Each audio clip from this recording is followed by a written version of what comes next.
के बच्चों की जिंदगी तबाह कर दी। में सबसे पहला निर्णय हर हर मोदी घर घर मौत।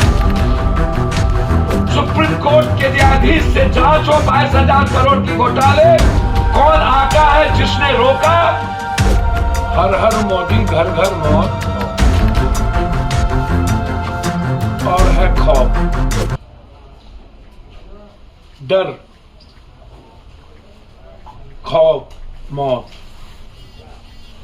8 सालों से लगातार 22,000 करोड़ फायर दर्ज किया। 1/8/17 को एनसीएलटी हैदराबाद दोबारा की जाती है। एसबीआई ने 2019 को फर्जी खाता के खिलाफ कार्रवाई करने के लिए कहा।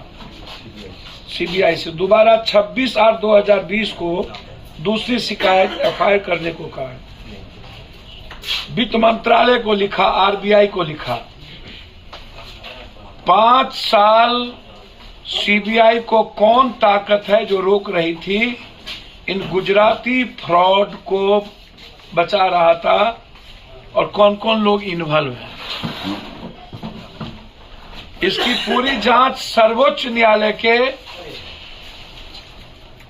न्यायाधीश महोदय के द्वारा करवाई जाए या उनकी मॉनिटरिंग में हो। सीबीआई इंक्वायरी पूरी सर्वोच्च न्यायालय के। दूसरी चीज, डर और खौफ और मौत क्यों? सरकार का जवाब आया है 25,000 आत्महत्या हुई है, 9,000 नौकरी जाने से आत्महत्या की गई है और 18,000 के लगभग रोजगार जाने से, जबकि 3 लाख से ज्यादा मौत हुई है इस 3 साल के अंदर कोरोना के पीरियड में। और सरकार गृह मंत्री का रिपोर्ट है 25,000।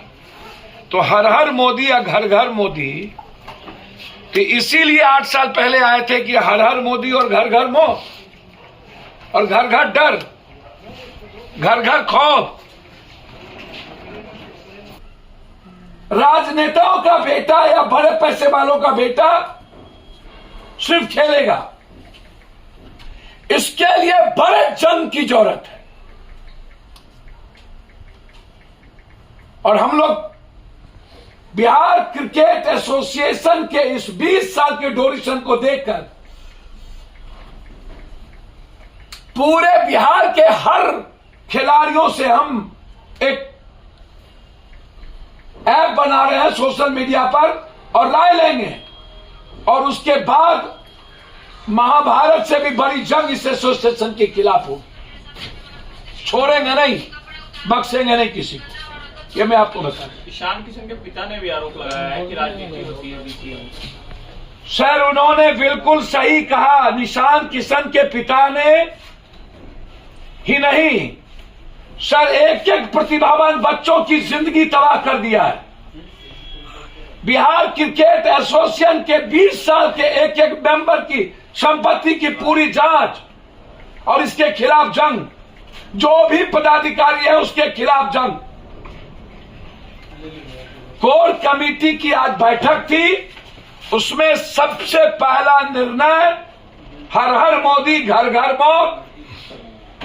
सुप्रीम कोर्ट के न्यायाधीश से जांच हो 22,000 करोड़ की घोटाले।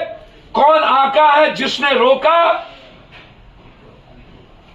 दूसरा, राजभवन 7 तारीख को मार्च, इन गंभीर 3 मुद्दों को लेकर, और 23 तारीख से भगत सिंह के पुण्यतिथि पर बिहार बनाओ और रोजगार यात्रा। 35 साल के विपक्ष और सत्ता पक्ष, और वर्तमान में सत्ता पक्ष से ज्यादा बड़ी ताकत विपक्ष के बाद और उसके बाद बीजेपी की बी टीम बनकर लगातार बिहार की बर्बादी में दस्तखत करने वाली दोनों के खिलाफ एक महाजंग की शुरुआत। यह निर्णय दरभंगा से लेकर के 5 विधानसभा में यह ताकत बता देने की जरूरत है कि इस डर, खौफ और मौत को अब वोट से खत्म कर दे। एक जो प्रथम चरण में सब दिख गया। 7 मार्च 22 को राजभवन मार्च हम लोग करने जा रहे हैं। कब? 7 मार्च। पहला रोजगार, लगातार स्थिति हो या जिन रेलवे मामले में दबा दिया गया और बिहार में रोजगार और आर्मी की नौकरी भी बंद हो गई।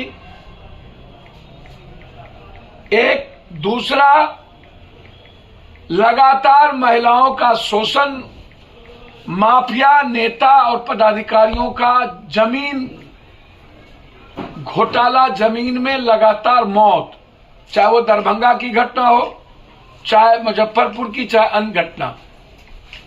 और तीसरा, विशेष राज्य। इन 3 मुद्दों को लेकर राजभवन मार्च 7 तारीख को, विधानसभा भी खुले रहेंगे।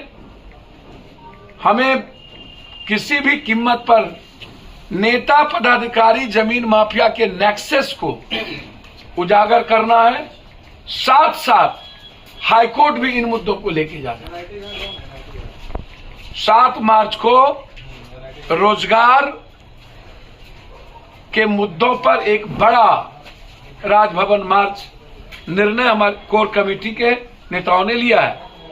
15 फरवरी 23 मार्च लोहिया और सुभाष चंद्र बोस की पुण्यतिथि। 23 मार्च से बिहार बनाओ रोजगार यात्रा जन अधिकार पार्टी कैसे इतनी बड़ी शक्ति विपक्ष को दी गई, 75 सत्ता पक्ष से ज्यादा, और वो कौन? बीजेपी की बी टीम और ये 16 साल के माफिया राज। दोनों पक्ष होड़ लगी हुई है। बीजेपी और आरजेडी में कौन कितने बड़े माफिया को टिकट दे रहा है। अब जन अधिकार पार्टी ने तो कह दिया है साफ शब्दों में, कांग्रेस अच्छे लोगों को उम्मीदवार बनाए। जन अधिकार पार्टी की कोर कमेटी कांग्रेस से बात करके निर्णय लेगी। कांग्रेस का भी समर्थन करेंगे क्या?